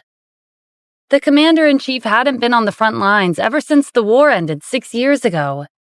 There had been smaller battles taking place around the country, but the military base commanders would take care of them on their own. The people assumed that the commander was recuperating. For him to take action after so many years, something serious must have happened. "The details are confidential," Juan said. Terrence didn't press him for an answer. Even if he was the head of the Adams family, he wasn't privy to military secrets. From their conversation, Johan had already guessed that the commander-in-chief was personally leading the fleet of military vehicles. He narrowed his eyes and tried to catch a glimpse of his role model. Another military vehicle drove past. Johan rubbed his eyes, unsure if he was seeing things. "I think I just saw a few familiar faces." Terrence looked over. "Was it Fabian and the others?" Fabian, Merrick, and 3 others from the main branch had been personally selected by the commander-in-chief to join the Armored Cavalry Battalion. This was their chance to follow the commander into battle and gain experience. "No, it's not them," Johan said. "Wait, I remember now. I think I saw those people at Stephen's wedding." "Are you sure you're not seeing things? Would someone like Stephen know people from the military?" Johan thought about it. He didn't think that was likely either. Perhaps he was too eager to see the commander's face that his mind was playing tricks on him. "Maybe I was mistaken. Since the commander's not available, there's no reason for us to stay here. Why don't we go home?" "Yes, we will, but there's something we have to do before we leave. Stephen's child will be born in a few months. We should warn him that before he receives official recognition from our family, his child's surname cannot be Adams. It'll affect our reputation." Johann realized what Terence meant. That's true. We're not the only ones with that surname, but since Stephen's the father, the meaning is different. Not just anyone can have our family's name.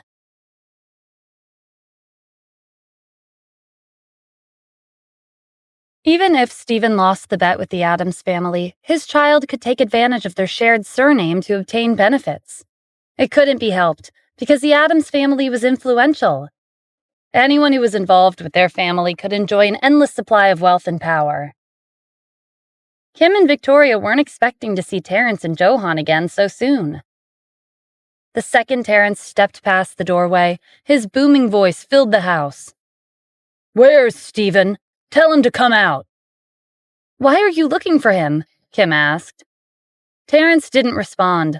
He looked around, but he didn't see any sign of Stephen. "Is he not here? Did he run away after our meeting in the park?" "Don't talk nonsense," Kim retorted. Stephen had been by her side for the past few months. He rarely left for extended periods of time. But this morning, after their stroll in the park, he left and hadn't come back since.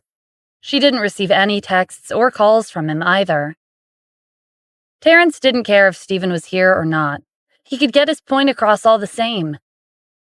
"All right, it doesn't matter if he's here or not. You can pass on the message. Your child's about to be born, correct?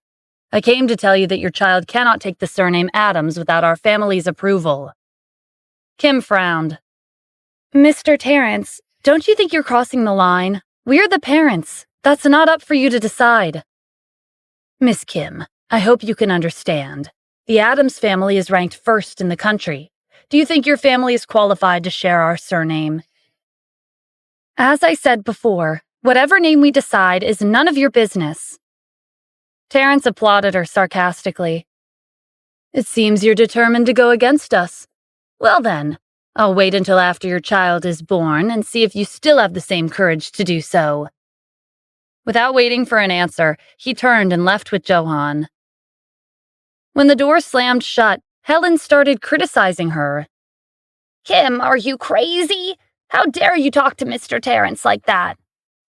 "Well done, Kim," Rebecca mocked. "As if the bet wasn't enough, you've gotten yourself on his bad side." "What's the big deal?" Harry complained. "If Mr. Terence doesn't want your child to have his family's surname, then just listen to him. It's just a last name. It would have been fine even if you chose Haynes." "This is what Stephen and I have decided," Kim shot back. She ignored them and went back to her room. She glanced at her phone on the nightstand. There were no missed calls or new texts. At this time, in one of the military vehicles heading towards the western border, one particular phone kept ringing. Rosalind, who was in charge of communications, knew that it was Stephen's phone. She looked over and saw that Kim was calling. Rosalind thought for a moment before picking up the phone and holding it out to Stephen. "Your wife is calling. You should tell her goodbye." Stephen didn't take the phone. He stared at the caller ID for a long time, but he didn't answer the call. The phone rang several more times, but he didn't pick up. "Mr. Adams." Stephen waved his hand dismissively. "Rosalind, help me turn off my phone." Rosalind sighed and did as she was told. It wasn't that Stephen didn't want to answer the call. He was afraid that if he heard Kim's voice, he wouldn't be able to leave. The battle at the western border was growing more intense by the minute. They had to make haste. The people saw the commander-in-chief as a legend who was respected across the country. But in truth, he was an ordinary person like them. He was a husband who was about to become a father. This was what Stephen had decided, so the four great generals didn't say anything else. Their goal was to destroy Devil Hall as soon as possible so that Stephen could go back to his family. Stephen looked away as Rosalind turned off his phone and instructed his troops to speed up. Kim was puzzled when Stephen didn't answer. "Maybe he didn't bring his phone with him," Victoria said. "No, that can't be it. There are only a few more months before I'm due. He takes his phone with him everywhere." There had been no news from Stephen ever since he left the house this morning. Kim was getting worried. The Adams family was in the district. What if something happened? Helen, who was passing by, overheard their conversation. Maybe he ran away. Terrence's aura was incredibly powerful. If even the Cassidy family was intimidated, it wouldn't be unexpected if Stephen was too. Victoria took out her phone. No, my son couldn't have run away. I'll give him a call. Maybe he's busy and can't answer the phone right now. Helen didn't think the outcome would change. All right, go ahead. Victoria dialed Stephen's number. This time, his phone was turned off. What's wrong? Kim asked. His phone's off. When Kim made the call, Stephen didn't pick up. But when Victoria called, his phone was turned off. It didn't take a genius to guess that someone had deliberately turned off the phone. It's like I said, Stephen ran away, Helen repeated. He wouldn't do that, Kim said. There's only a few more months until the deadline. He has no reasons to run away now. Did you forget what Mr. Terrence came to see him personally this morning? He got scared and ran off. What's so hard to believe? No, I don't believe it. And let me try calling him. Helen picked up her phone and dialed Stephen's number. It was turned off. She told Harry and Rebecca to try calling him. His phone was still off. See that? No one can contact Stephen. He did this on purpose. Helen, please don't slander my son until the truth is clear, Victoria argued. Maybe his phone was stolen. Kim agreed. I think so too. In any case, she did not believe that Stephen would abandon his family. Kim and Victoria wouldn't give in, so Helen suggested, I'll send someone to look for Stephen. Who knows? His phone could be stolen. We'll just have to see. Helen instructed the Cassidy family to search for Stephen. They returned in an hour. How did it go? Did you find him? No, we searched the entire district, Harry said. There was no sign of him. As the owner of the Wyvern Group, he's famous here, Kyle added. It's strange for him to have vanished without a trace. Their findings pointed to one conclusion.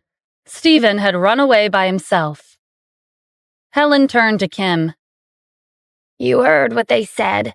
Do you still think someone stole his phone? He's nowhere to be found in the district. Grandma, don't jump to conclusions. Maybe he had something important to do. Rebecca groaned. You really won't give up? Is there something that could be more important than you and your child? For the past few months, Stephen rarely left Kim's side.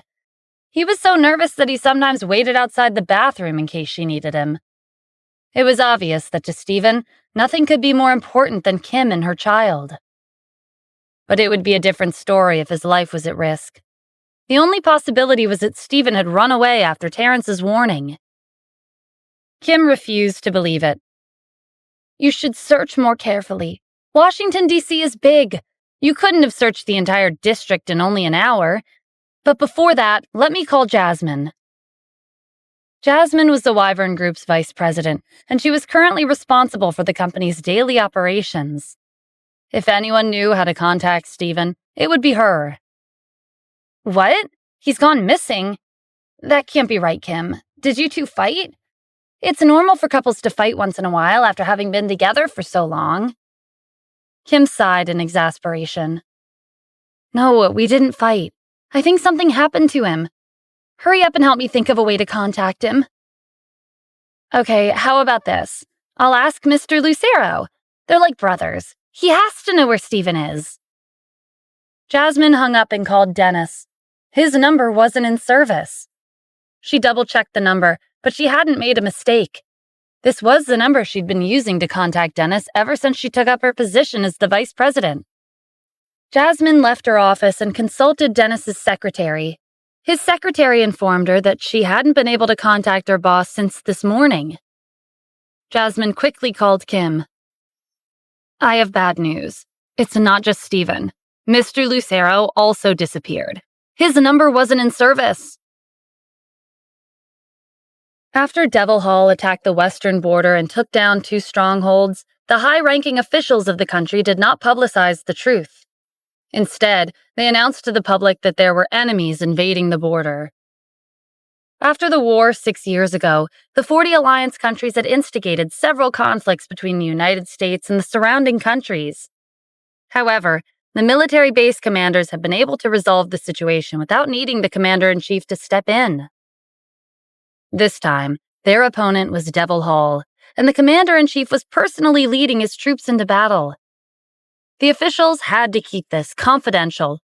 At the same time, they had to prevent distractions and information from being leaked, so they canceled their phone numbers to avoid contact with their families.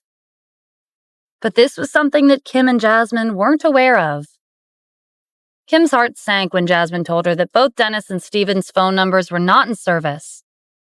Kim didn't know much about Steven's other friends, but she was familiar to some extent with Dennis. He and Steven were close, and he followed him everywhere like a shadow. Wherever Steven was, Dennis would be there as well, and if he wasn't, then he was only one phone call away. But now, even Dennis had disappeared.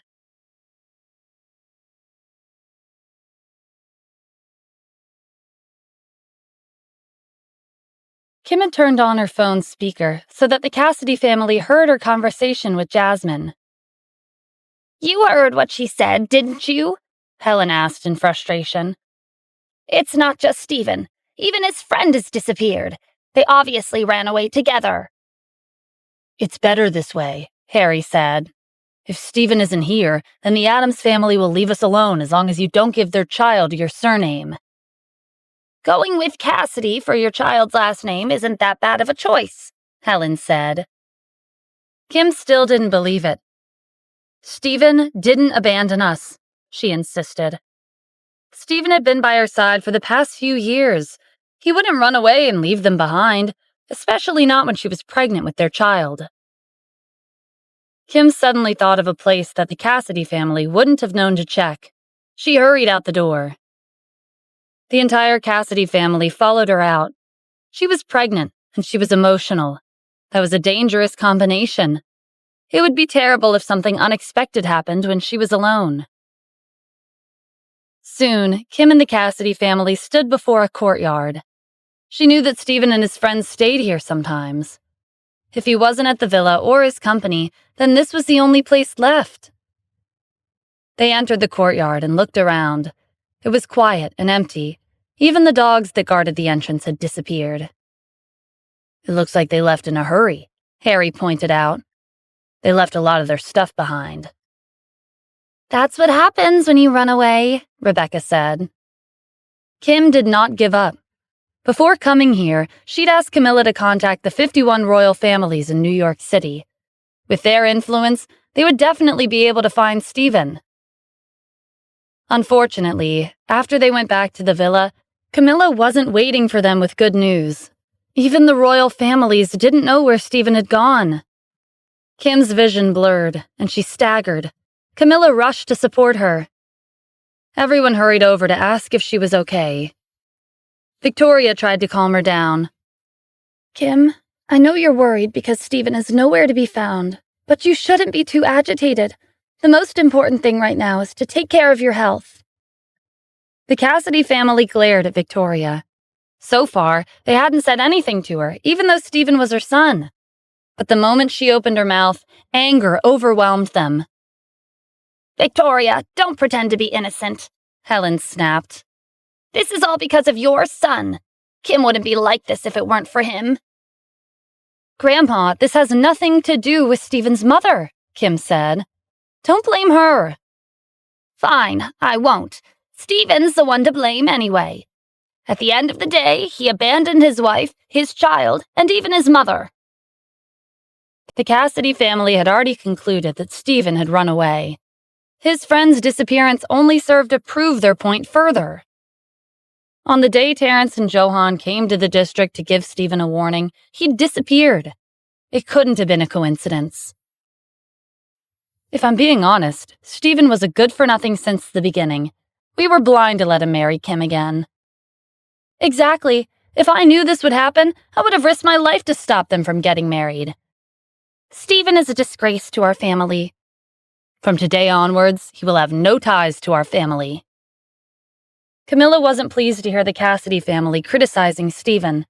She guessed that a special mission must have come up, so he had no choice but to leave without saying goodbye. Camilla interrupted them. Can you all stop talking nonsense? Maybe Mr. Adams has something important to do. He'll come back when it's taken care of.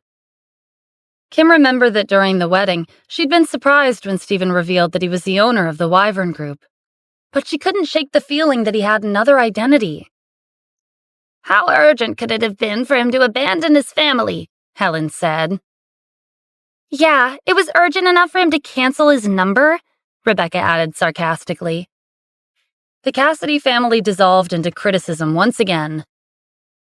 Be quiet, Kim shouted.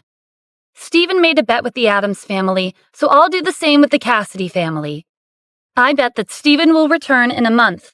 If he comes back in a month, everyone here will apologize for slandering him. Helen scowled at her.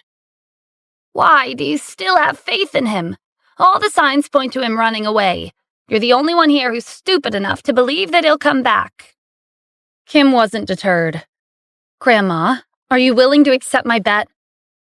Fine, since you're being so stubborn, I'll agree to your bet.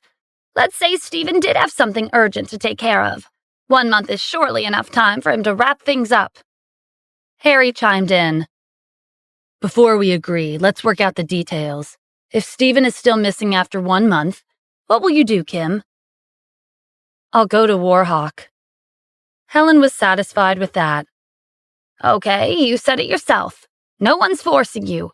And if Stephen's not back within a month, your child will have our family's surname. What do you think? I have no objections. Kim believed that Stephen would definitely return in a month, but to Helen and the others, he was as good as gone. Rome, make sure that nothing goes wrong. Don't worry, Grandma, Rome said with a smile. I have many friends in Warhawk. Kim's room at the hospital is secured. With the bet in place and arrangements made, everyone dispersed. Somewhere at the 37th parallel north was a large, desolate, and uninhabited piece of land. Deep underground was a magnificent and breathtaking palace. There was a plaque on the entrance that read, "The Temple." Within the spacious main hall of the palace was a man dressed in a long black robe with a golden cross necklace. His face was obscured by a large black hat. This was the founder of the temple, or Devil Hall as outsiders like to call them. A subordinate wearing silver armor entered the hall to give his report. Mr. Raphael, our troops have seized 2 fortresses on the western border of the United States. Well done, Raphael replied without looking up. There's one thing that I don't understand, his subordinate said. Why are we listening to Silas Hahn? As you know, their goal isn't as simple as taking over the United States. They're using us to create an opportunity for them to abduct the Commander-in-Chief's family. Raphael laughed, and he finally raised his head. Sometimes, cooperation with the weak could bring us benefits. Did you know that the United States' Commander-in-Chief has another identity? He's the Grand Palace Master of Hellcrown Palace. His subordinate couldn't believe it. Although the Commander-in-Chief was strong, he was far from having the qualifications to become the Grand Palace Master. However, Raphael was credible. He was one of Hellcrown Palace's deputy palace masters. Back then, I should have become the Grand Palace Master. Among the 4 deputy palace masters, I was the strongest. But this brat came out of nowhere and took the position from me. The decision had been made, so I couldn't go against it. That's why I secretly built the temple. It was all for the sake of getting rid of the Commander-in-Chief. No one will be able to trace his death back to me. After he's gone, I will inherit the position of Grand Palace Master. I see, his subordinate replied.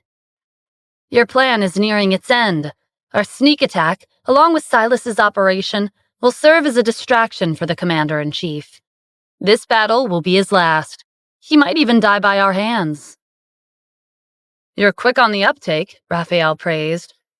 As expected of my left envoy of light. Where's Andrew Hendricks and Jack Stein? We've imprisoned them according to your instructions. Well done. The commander-in-chief was given the order to bring all of his troops to the border, and his trusted aides from the palace are under our control. In other words, no one is around to protect his family. This will give us an advantage on the battlefield. Andrew Hendricks and Jack Stein were both subordinates of Hellcrown Palace. In New York City, they were rich and powerful, and they were even more influential than the 51 royal families. Their influence was so great that they could change the hierarchy of a city at any time. However, their interests didn't lie in New York City. To them, only matters concerning Hellcrown Palace were worth their attention. That was why they remained in the background and never took part in the competition between the 51 royal families. And yet, Devil Hall had managed to imprison them. That was proof of how powerful their organization was.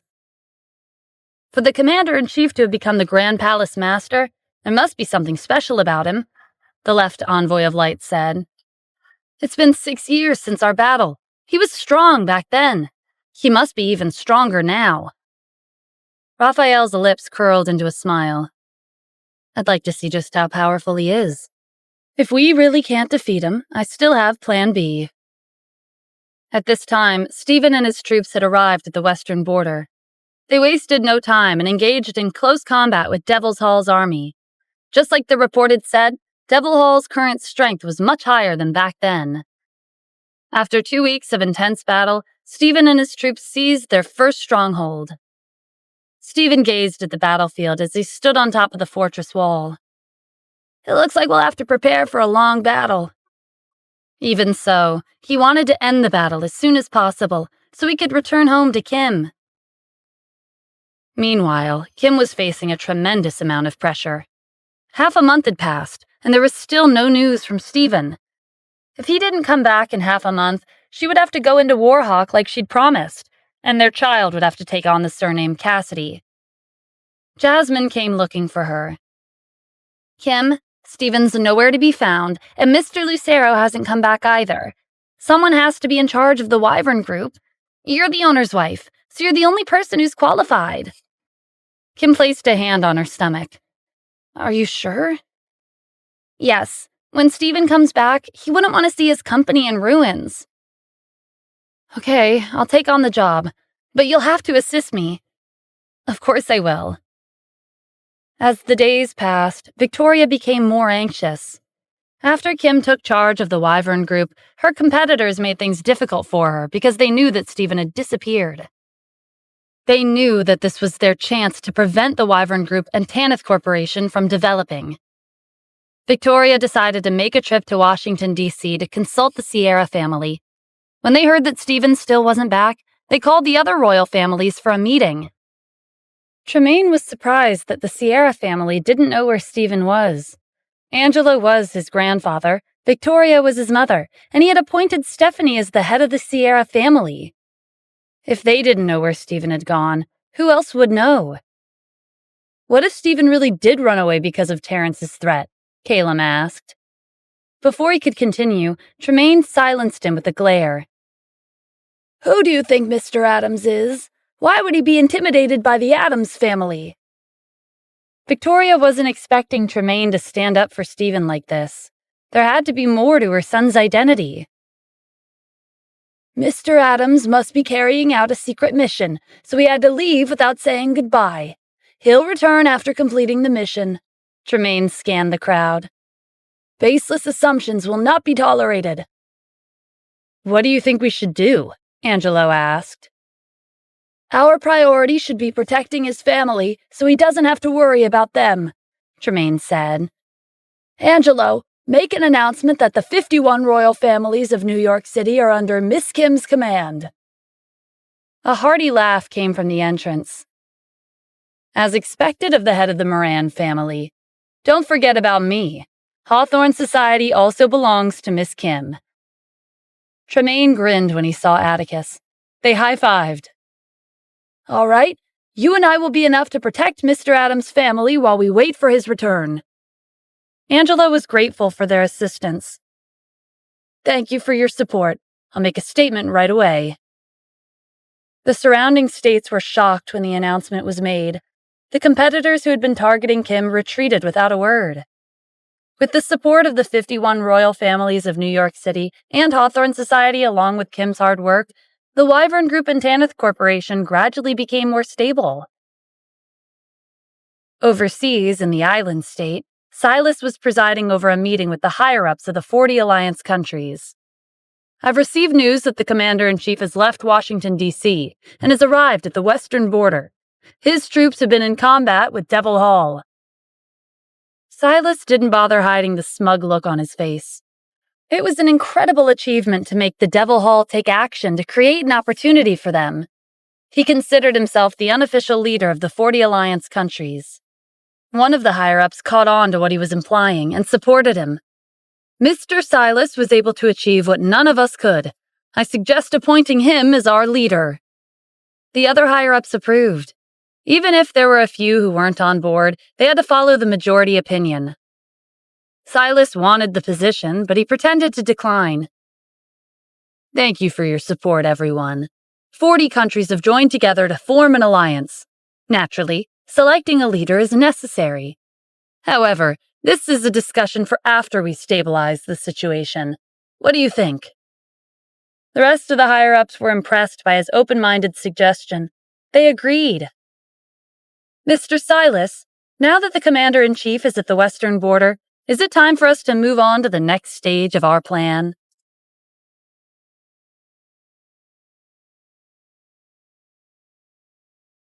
The Commander-in-Chief had been transferred to the western border to deal with Devil Hall.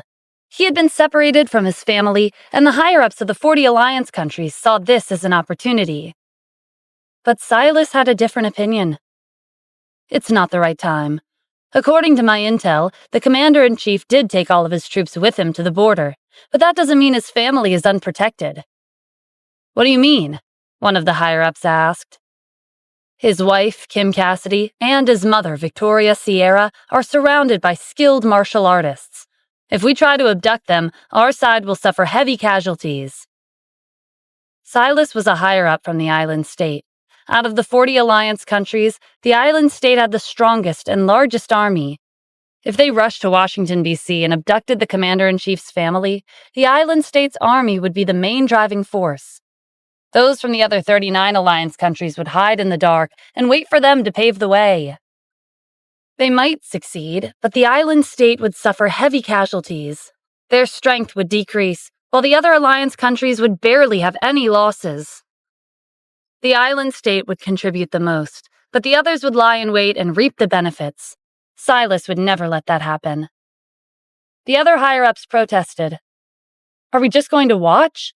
The Commander-in-Chief is far from Washington, D.C. Shouldn't we seize the opportunity? This is our best chance. Silas held up a hand. Everyone, please be quiet. I understand where you're coming from. It wasn't easy to get Devil Hall to take action. I won't be letting my hard work go to waste. What do you have in mind? This isn't our only opportunity. I've been informed that Kim Cassidy has made a bet with the Cassidy family. If the Commander-in-Chief doesn't return in 1 month, she'll be going to Warhawk and giving birth there. If she leaves the United States, the martial artists around her won't be able to follow her and protect her overseas. That will be our chance. The atmosphere changed in an instant. They wouldn't be able to abduct Kim and Victoria in the United States without suffering losses, but it would be a different story if they were in Warhawk. The Warhawk country had always been enemies with the United States, but they were on good terms with the island state. One word from Silas, and Warhawk would immediately send their people to capture Kim and Victoria and hand them over to the 40 alliance countries. This time, we're going to succeed, Silas declared confidently. Even the Commander-in-Chief won't be able to take down Devil Hall within a month. He unfurled a map of the world on his table and pointed to Warhawk. It was time to put their plan into motion. Rome had told the Cassidy family that he'd used his connections overseas to reserve a room for Kim at a well-known hospital in Warhawk. Little did he know that his so-called network of connections with the upper-class families in the country was premeditated, and Silas was pulling the strings. When Kim appeared at Warhawk's airport after a month was up, She would be taken into custody immediately. At Washington, D.C.'s military base, Tyrone had just received an intelligence report. He threw open the door to Juan's office at the headquarters and slammed the report on his desk. The 40 Alliance countries are active again. They've targeted Mr. Adams's wife and his mother. Why don't we send our troops to guard them? That will be a warning to the Alliance. We can't do that, Juan said. The commander-in-chief received an order from the leader. We can't complicate things. If we send our troops to protect his family, the public will question our actions. There's a risk that the battle at the western border will be exposed. I've already assigned a few people to protect them day and night. If anything happens, they'll come forward and take action. But they're up against the Alliance. We can't underestimate them. I know, but this is the only thing we can do for now. Tyrone slammed his fist on the desk in frustration. At the Adams family's residence, Terrence was in his study writing calligraphy. Johann barged into the room. Dad, something serious has happened. Johann, didn't I tell you that those with ambitions can't be too emotional? You have to keep your cool even if your life falls apart. I understand, but this is important. Okay, what is it? Terrence asked. Stephen really did run away. What? Are you sure? Terrence was doubtful. That wasn't in line with Stephen's overly confident and stubborn personality. Yes, it's been confirmed. His phone number is no longer in service, and his wife is managing the Wyvern Group. The Cassidy family is looking for him everywhere. Terrence dialed Stephen's number to confirm. As Johann had said, his number wasn't in service anymore. So he really did run away. I didn't threaten him that much the last time we saw him. All I did was imply that those with no worth and no place in this world. I didn't think he would run away right after. I didn't expect this either. He acted like he was all that every time we saw each other. Who knew he was such a coward? He even said that he would confront our family and make us regret it. Turns out, he was all talk. He doesn't deserve to have our family's name. Terrence was reminded of what Victoria had said the last time she was here. She had bragged about Stephen and insisted that he was stronger than Johann, but he'd vanished without a trace right before the deadline. If Stephen doesn't show up when the deadline comes, wouldn't that be a boring way to end things? Johann said. That's true. Find out where he is. There's nowhere he can hide from our family. Our bet is a grand event. He's the star of the show. He has to be there. The Adams family had endless resources. Both Terrence and Johann thought it would be an easy task to find Stephen, but not a single trace could be found after searching for a few days. Johann was at a loss. Where could he have run off to? It feels like he's disappeared from the face of the earth. Stephen is cunning. He could have predicted that we would search for him beforehand, so he prepared a hiding spot that no one would think to search, Terrence explained. The victor of the bet was obvious from the beginning, but now it was set in stone. Victoria had looked down on Johann before, but now that Stephen had run away, the tables had turned. Kim and Victoria's lives had been more peaceful after the Sierra family made an announcement that they were under the protection of the Royal Families and Hawthorne Society. Their competitors had disappeared. But Kim was growing more anxious with each passing day. There was still no news from Stephen. A month flew by in the blink of an eye. After dinner, the Cassidy family gathered in the villa and surrounded Kim and Victoria. Kim, 1 month has passed, Helen said. There's no sign of Stephen. You've lost the bet. No, 1 month isn't up yet. It's only 8 o'clock in the evening. There are still 4 more hours until midnight. Rebecca scoffed.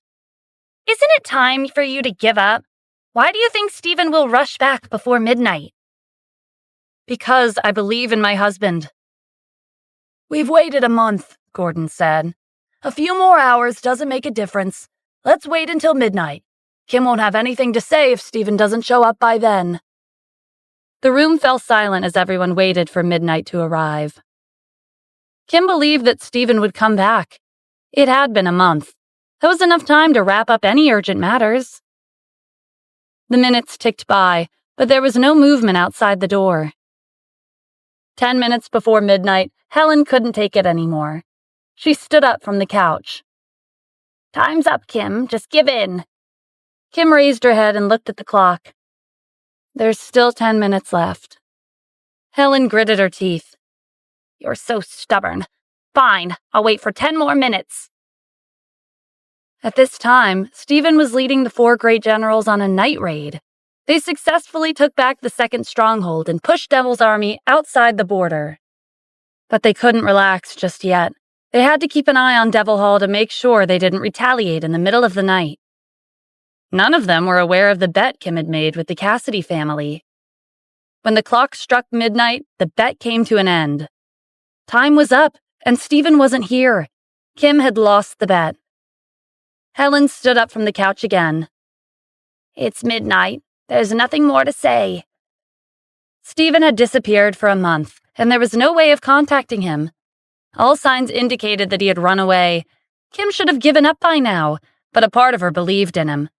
Whatever the case may be, she had made a bet with Helen, and she didn't win.